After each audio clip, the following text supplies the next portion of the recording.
So this is a traditional pole lathe. It consists of a whole framework made out of wood. There's a few bits of metalwork in there as well, bolts and these cranks for the centres, but the rest of it is constructed from wood. These are actually made out of oak, the lower parts, obviously where they're in contact with the ground, so that they're a bit more durable, and the rest of the construction is actually made out of ash. The legs themselves have got this adjustable, what we call a Manx leg construction, so it's got this very strong triangle, and you'll also notice that they're both splayed out quite a lot as well. That's just to give a lot of stability. So even on uneven ground, like we were on this grass down the field, so it's pretty undulating, but even that will sit nice and firm. You've got this single bed construction, so there is two different designs. There's a double bed system with the poppets drop into it. This is actually a single bed construction, so it's quite light.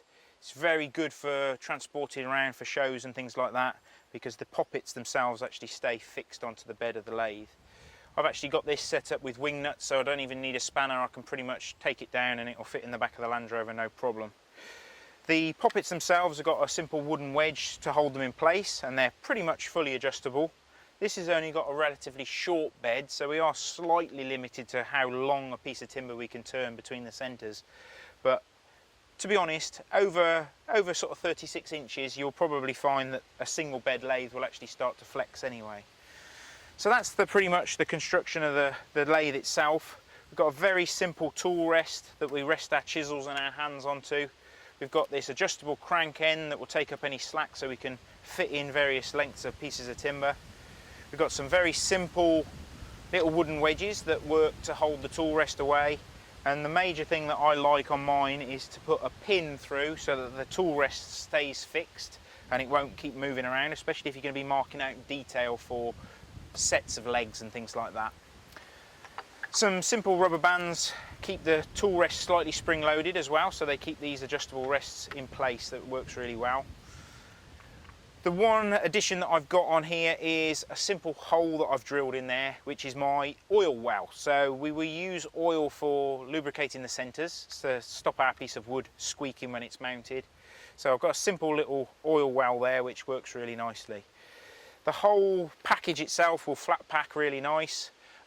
You can set it up indoors. Obviously we're outdoors at the moment, and if you are using it indoors, then you don't necessarily have to use the pole like it's traditionally set up with. You can actually use either uprights or even just in your roof space, if you're in your garage, of using a bungee, just like you'd use on a trampoline, things like that. So some bungee strap works really well. Personally, I really like the fluid movement that you get with the pole. You get a much nicer movement, you get plenty of strength, but you don't get the jerkiness that you would with a bungee. This has got a fairly rustic treadle system, and it's actually made out of a fork out of the hedgerow, made out of a piece of hazel. And this has actually got this swinging arm mechanism, which does make it slightly more sophisticated and allows me to move the string to various parts of the spindle when I'm turning it, so I don't have to keep cutting my string. So that's the pole lathe, that's the introduction. There are various designs out there. You can probably search online for some patterns so that you can make your own, but nice and simple, but a very effective piece of equipment. So we've got our billet prepared. It's nice and straight, and we've still got a pretty good circle going on there. The main thing that we've got to try and do now is try and get it centered onto the pole lathe. Now, the pole lathe itself has two what we call poppets. We normally have a fixed poppet that we try and keep in one position, and then we have another poppet at this end that's actually got a crank. So this is the bit that we can tighten and loosen. What we can do is we can set this so that it's roughly the length of the piece of wood, and you do that by just literally using your piece of wood to knock this little wooden wedge, and that allows the poppet to move. So you can pretty much move it to any position, and then to tighten it you use the same spanner and you hammer that wedge back in. So it's very, very crude, very, very simple, but that's the thing that I like about it. You haven't got to have any fancy spanners or tools with you. You can literally use a piece of wood.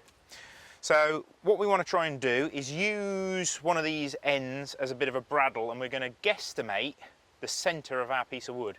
Obviously, the better the job you've done at making a circle, the easier it is to do. So what I tend to do is use one end, and I use the tool rest itself as a straight edge as well.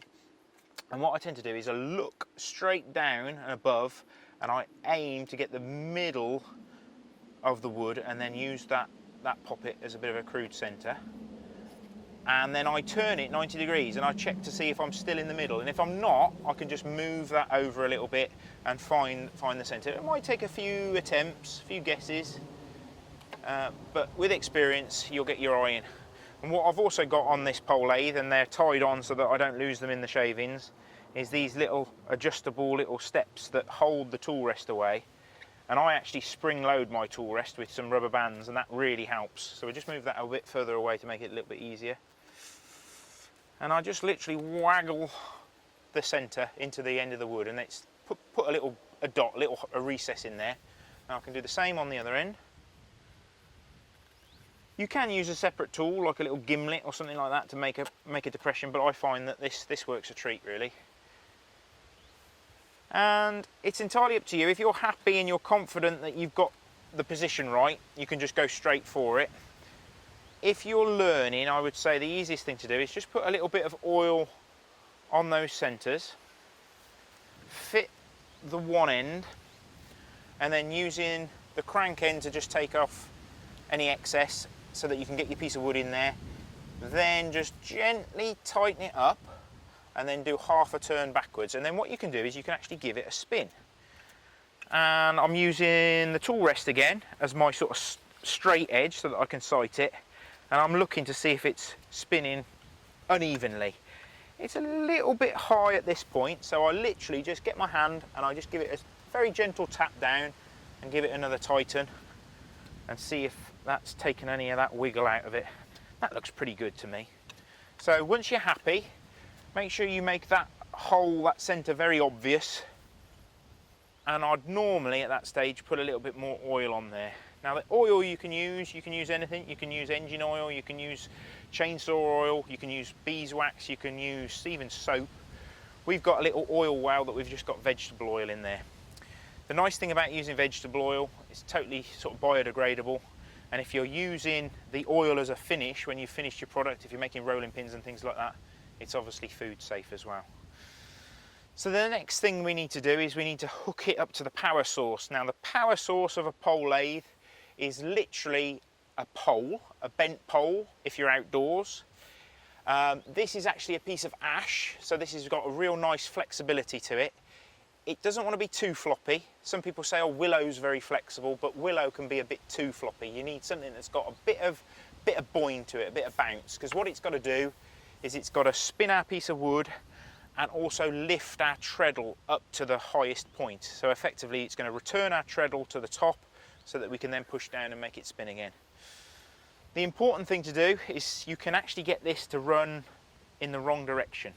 So to get it running correctly, you hold the piece of string between you and the piece of wood. This is actually a piece of chainsaw cord or mower pull cord, and that works really well. You could use paracord if that's what you've got. And you get this piece of string and then you wrap it, not once, but twice around that piece of wood. So that's engaged the string, the pole and the treadle, it's connected the two. So now what we're going to do is pull it down, lock it into that one end, that one poppet end, and then wind the crank tight. And what we might need to do is put in another little step at this end, just to keep that tool rest from hitting the piece of wood. Obviously now we've got a piece of string in there as well. Even if it missed beforehand, you might find that that string would actually clatter into the tool rest. And then we'll give it a treadle. Now you'll find which leg you feel most comfortable on. I've always found that I prefer to stand on my right leg, holding the baseboard down, the treadle board down, and then I treadle with my left leg. That's just how it feels comfortable. Have a play around. If you can learn to swap around and change, that's probably going to be better for you in the long term so that you don't wear one hip out. But I find that I'm actually sort of stuck in one position now. I find that I can only do it in this particular orientation. So have a few spins, see if it's running nicely. This is a little bit too springy and the treadle's coming a little bit too high up. So I can literally just take a wrap off the treadle. That's a bit better. I can get a full treadle length, but it's not sort of feeling too resistant.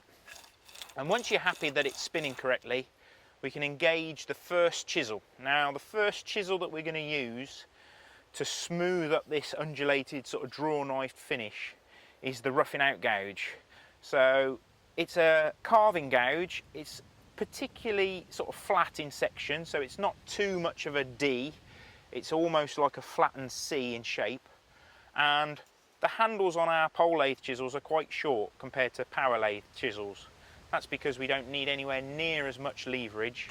Because we're in control of the power, it's not like it's going to jab in and obviously fling the tool out of our hand. Effectively, if we do get a dig in, then we will just naturally stop treadling.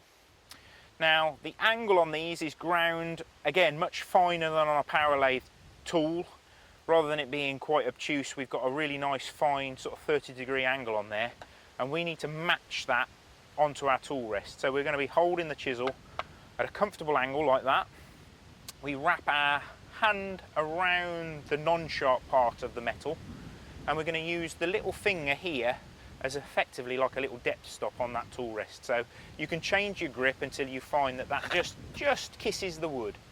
And then holding the end of the handle, we can just gradually start to lift up and engage that chisel. Now the secret with the pole lathe is it's a reciprocating lathe. So that effectively means the wood is going in one direction, and then on the upstroke it's spinning away from us.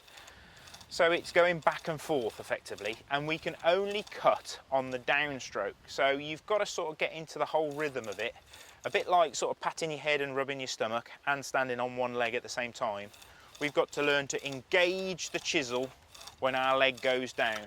So as an exaggerated form, we're literally going to be taking a chip off, treadle goes down, we engage the chisel, and it's literally going to be like that, but obviously speeded up. So feed the chisel into the wood, and without too much effort, you can see that we start to make little bites, little nibbles, like a sort of little rodent eating a corn on the cob. We're going down it, just taking little bites. And because we've set our little finger onto that tool, you can pretty much see that we've gone to the same depth each time, and effectively taking it down to the same diameter the whole way along its length. And that's a real advantage. Now, problem area. Obviously we're getting our very sharp gouge quite close to a piece of string that will just cut in a second. It brings a whole new meaning to the word power cut if that happens. So we've got a very high-tech system on our treadle. It's got what we call a swinging arm, so I use my foot to kick that treadle over slightly, and then with my hand I can just feed the string across the piece of wood so that it moves well out of the way, and then I can continue my cut right through down to the end of the piece of wood. Now at that stage we can actually start to slide the chisel along. You see how we've got these very textured gouge marks, and where I've just run it along it's much smoother. So using that locked position again, once you know the depth, you can literally just slide the chisel along, knocking off those ridges. And the slower you slide your hand across, the less pronounced those little bites will be, so you'll end up with a much smoother surface. So once I'm happy that I've got that end down to the sort of rough size that I need, I'll get the string back over onto that end, so that's actually running on a really nice smooth piece of wood. You'll also hear how the whole lathe starts to run on a much smoother process as well then. And I'll probably be able to remove a little bit of these sort of chocks out the way as well. We want to try and keep the tool rest as close to the wood as possible. If you can keep the tool rest nice and close, you get much less leverage on your chisels, therefore you're not going to get any diggings and things like that. So keep that tool rest as close as possible, and we're going to slide that all the way along, right through to the end. And the whole process is sort of beautiful. We're totally in control. We can go as fast as we like, we can go as slow as we like, and like I say, if we dig it in, fantastic, it's an automatic cut-off. Most modern machineries in the workshop now have this EU law, so they've got to stop within, I think it's 0.7 of a second. This thing is like instantaneous. It's probably the most up-to-date piece of machinery you're going to ever find, even though it's like 2,000 years old in principle. So some people would be happy with that. That would be the smooth enough finish that they would want. They'd even leave that sort of textured surface for an actual finish, because it looks quite nice. It feels nice, especially if you wanted a grippy handle on, say, a rounder's bat. What we'd like to do is then show you the next tool that we'll use to get that totally smooth, and that is what we call the flat chisel. Now this is effectively exactly the same chisel that you would use in the carpentry shop for cutting joints and mortises and stuff like that. This is actually a 40mm former chisel, so it's a proper carpentry tool, and we've ground it slightly hollow ground, and we've got the same sort of 30-degree angle on there. Now when you're starting out, I would actually say that the wider the chisel you can use, the better. This is 40mm, which I like because it's not too wide and I can use it quite comfortably. But if you went for a 50mm one, you'd find that these corners will be further away from the wood and you're less likely to stick it into the timber and damage it. So position wise, we're not going to hold it square onto the timber. We're actually going to hold it at about a 45-degree angle, keeping that top corner and that low corner clear of the wood. And we're going to just gradually lift up this backhand until it engages the cut. And the important thing is we've got the bevel side down, flat side up. And what we're going to do, as soon as we've found that it's engaged on the wood, we're going to sort of pick up this little shaving and we're going to surf it all the way along, just like ironing. We're going to push that sort of crease all the way along and off the end. And we can control the depth of cut purely by lifting this backhand. You'll see that it's slightly frayed here because we're effectively digging in quite deep and we're going slightly uphill, up grain. But because we're sort of pushing that all the way along, it won't matter. And because these poppets are made out of wood, oh, sorry little wasp, I didn't mean to hit you.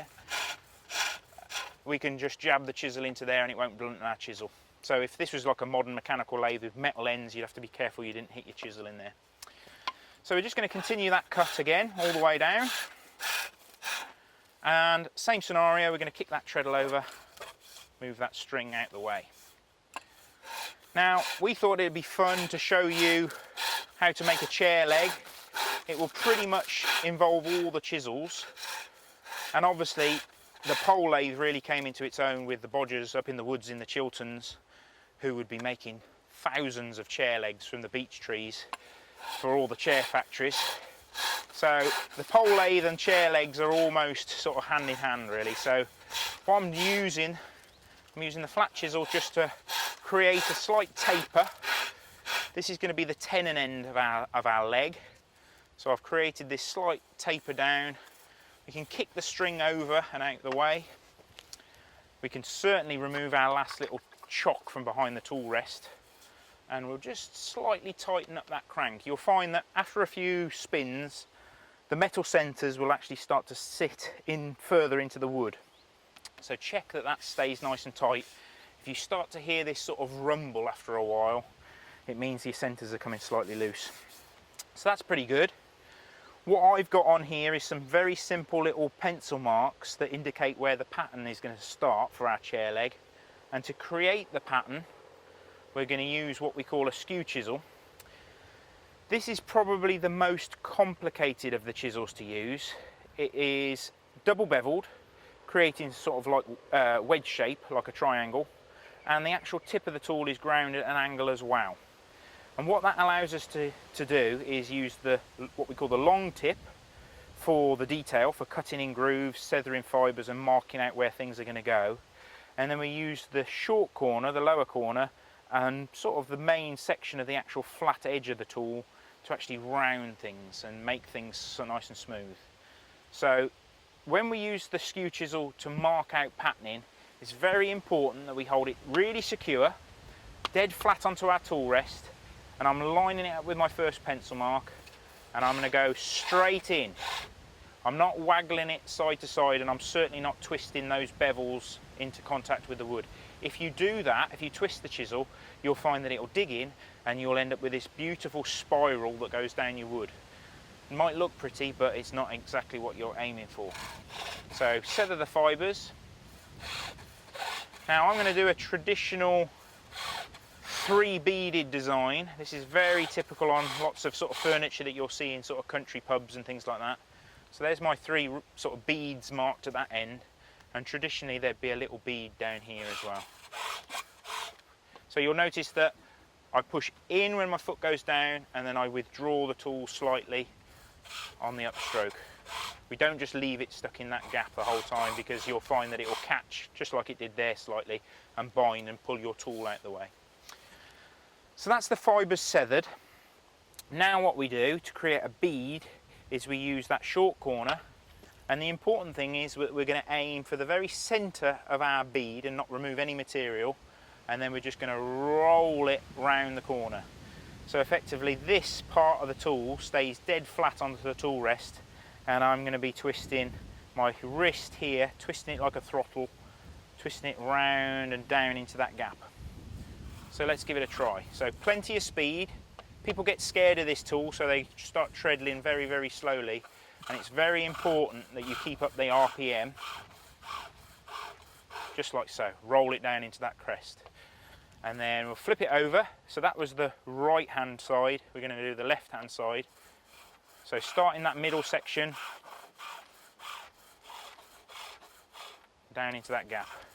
I'm hoping that you're not going to see what happens when the chisel digs in, because it makes a real mess real quick.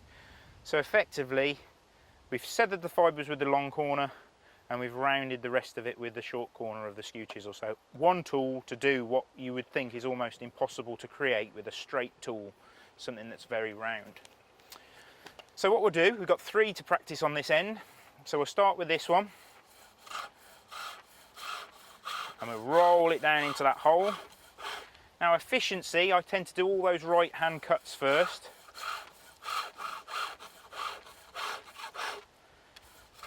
And the last one. So we've got all those right hand turns done, and then we'll do the left hand turns. So we'll start on this section,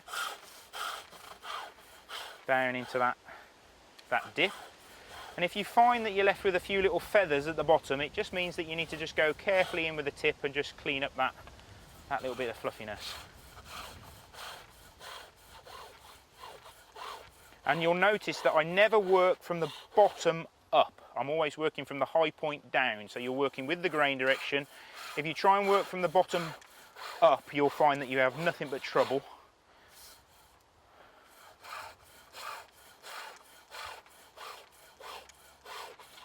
And the skew chisel needs to be very, very sharp. So after a few beads or a few legs, I would stop and I would hone this chisel. Now I'm going to break the rule is you never go back. I just wanted to clean up that last little bit of fluffiness there, but ideally you go once and you settle for that. It's normally where you go backwards and you try and correct something, that's when it goes all horribly wrong. So that's our tenon done, our 3 beads done. We just need to sort out the foot and the rest of the middle leg here, which is normally left with a nice thick section for where a stretcher and a hole's going to be drilled in the leg. So that's the thickest point, but this is reduced down in thickness, and you'll find that on all classic Windsor chair legs there will always be a thinning to the leg. Now that was to allow the leg to actually flex. When it was in the finished chair, it would allow the chair leg to actually bend, so that chairs in sort of old country houses with uneven floors could actually still sit nice and firm without wobbling. So we're going to do that. Now, we don't need to use this chisel, but if we don't show you now, you won't actually see it in use, and that is the spindle gouge. Now, the spindle gouge is a sort of more detailed version of the roughing out gouge. So a much tighter radius. This is almost like a fingernail grind on here, so it can get into very tight spots. And you could use this for creating nice little decorative little hollows. And you could even use it for removing excess material from detailed areas like this. So if you weren't confident with the skew chisel, you could actually rough out the shape with the spindle gouge first. But again, always using it from the high point to the low point, never the opposite way around. So obviously the gouge is pretty self-explanatory. You can use it for removing material quickly and also creating those nice dishes and stuff. The main tool that I'm going to use again to clean up this area is going to be jumping back to the flat chisel, and we're going to start from that high point, and I'm just going to drift in, keeping those corners nice and clear, and then remove a bit of excess material from there. If you wanted to, you could actually go in there with the gouge first and remove a bit of that excess material. Personally, I like to do it all with the flat chisel because it gets a very nice finish. I find that you can get a much nicer, even sort of taper to it, and I can just sort of push in slightly with that corner there to cut right up close to that bead without damaging it. So we'll go in there in a minute and clean up those few fibres.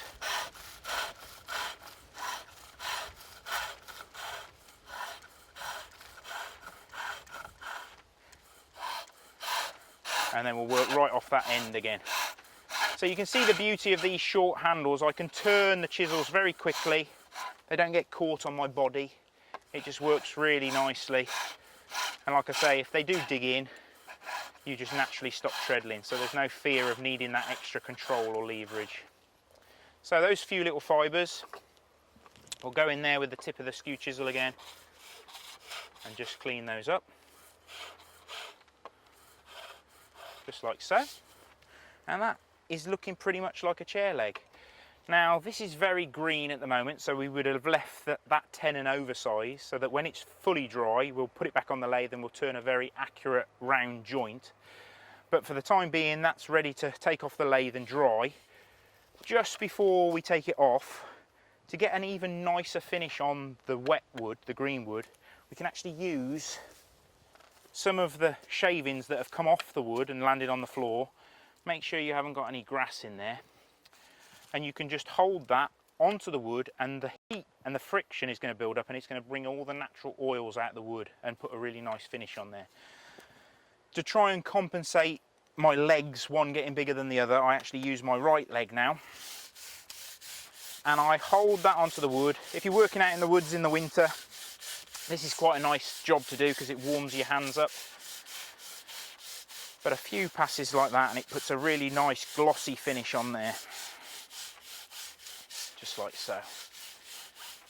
Now you don't have to do it at this stage, but if you wanted to, you could get a little bit of cloth and you could use that oil that we've got in our oil well, and you could actually hold that onto the wood, and while it's spinning you can put a nice finish on there.